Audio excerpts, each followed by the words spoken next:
మాచర్ల నేపథ్యంలో ఎక్కడికక్కడ టీడీపీ నేతల హౌస్ అరెస్టులు జరుగుతున్నాయి. టీడీపీ నేతలను పోలీసులు గృహ నిర్బంధం చేస్తున్నారు. గుంటూరులో మాజీ మంత్రి నక్కా ఆనంద్ బాబు, కనపర్తి శ్రీనివాసరావు ఇళ్ల వద్ద పోలీసులు మోహరించారు. పోలింగ్ మరుసటి రోజు నుంచి జూలకంటి గృహ నిర్బంధంలో ఉన్నారు. ఇటు గొల్లపూడిలో మాజీ మంత్రి దేవినేని ఉమా హౌస్ అరెస్ట్ చేశారు. విజయవాడలో వర్ల రామయ్య గృహ నిర్బంధంలో ఉన్నారు.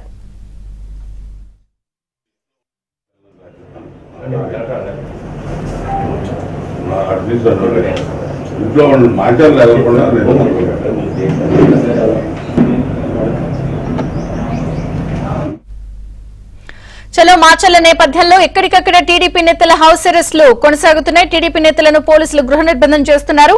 మరిన్ని వివరాలు ఏపీ బ్యూరో చీఫ్ రామారావు అడిగి తెలుసుకుందాం. రామారావు.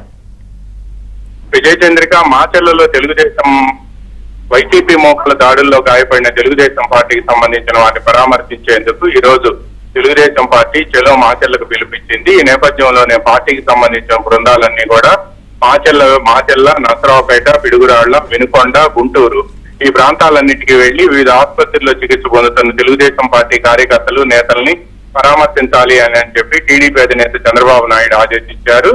ఈ ఆదేశాల మేరకు వల్లరామయ్య ఆధ్వర్యంలోనే ఒక బృందం అంతా కూడా ఈ రోజు మాచర్లలో పర్యటించి అక్కడున్న బాధితులను పరామర్శించడంతో పాటు వారందరికీ మనోధైర్యం కల్పించాలి అని చెప్పి నిర్ణయించింది.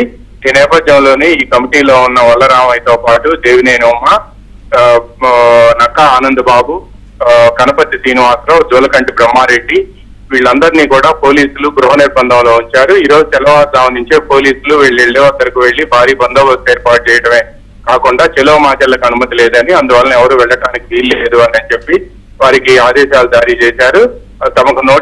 వారికి నోటీసులు ఇచ్చేందుకు కూడా పోలీసులు ప్రయత్నించారు. మాచర్లలో ఉద్రిక్త పరిస్థితులు నెలకొని ఉన్నాయని, అందువలన ఎవరు కూడా మాచర్లకు రావద్దు అని కూడా పోలీసులు ముందుగానే విజ్ఞప్తి చేశారు.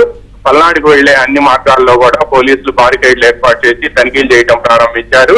అదేవిధంగా బయటకు ఎవరు కూడా మాచర్లకు రావద్దు అని చెప్పి మాచర్ల పోలీసులు కూడా ముందుగానే నోటీసులు జారీ చేశారు. ఈ నేలంతా టీడీపీ నేతలంతా కూడా ప్రస్తుతం గృహ నిర్బంధంలో ఉన్నారు. ఈ రోజు ఉదయం వీళ్ళంతా కూడా విజయవాడ నుంచి పార్టీ కేంద్ర కార్యాలయం నుంచి బయలుదేరి నేరుగా వీళ్ళంతా గుంటూరులో జూలకంటి బ్రహ్మారెడ్డి నివాసానికి వచ్చి అక్కడి నుంచి అడుగు బయలుదేరి మాచర్ల, పిడుగురాళ్ల, గుంటూరు ప్రాంతాల్లో వివిధ ఆసుపత్రుల్లో దాదాపుగా 70 మంది తెలుగుదేశం పార్టీ కార్యకర్తలు, నేతలు చికిత్స పొందుతున్నారు.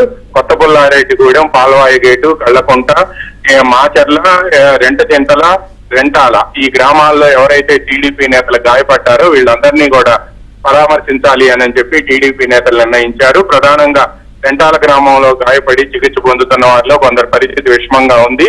వాళ్ళంతా గుంటూరులో కూడా ఒక న్యూరో కేర్ సెంటర్ లో చికిత్స పొందుతున్నారు. అదేవిధంగా పిడుగురాళ్లలో కొంతమంది, వినుకొండలో మరి కొంతమందితో పాటు నసరావుపేటలో కూడా కొంతమంది చికిత్స పొందుతున్నారు. వీళ్ళందరినీ కూడా పరామర్శించి వారి కుటుంబాలకు మనోధైర్యం కల్పించడంతో పాటు వారి ఆరోగ్యాన్ని చికిత్సకు అయ్యే ఖర్చులన్నింటినీ కూడా తెలుగుదేశం పార్టీ ప్రస్తుతం భరిస్తుంది. అయితే ఈ నేపథ్యంలోనే జూలకంటి బ్రహ్మారెడ్డిని ఎన్నికలైపోయిన మరుసటి రోజు నుంచి పోలింగ్ అనంతరం జరిగిన హింసాకాండ నేపథ్యంలో ఆయన్ని పోలీసులు గృహ నిర్బంధంలో ఉంచారు.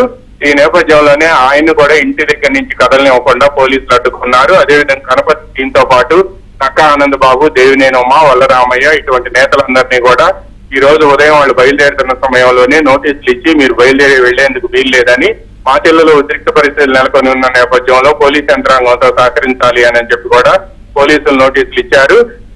మాచర్లలో 144 సెక్షన్ కూడా అమల్లో ఉన్న విషయాన్ని ఈ సందర్భంగా గుర్తు చేశారు.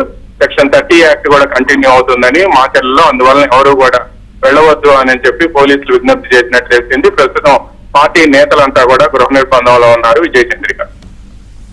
థాంక్యూ రామారావు.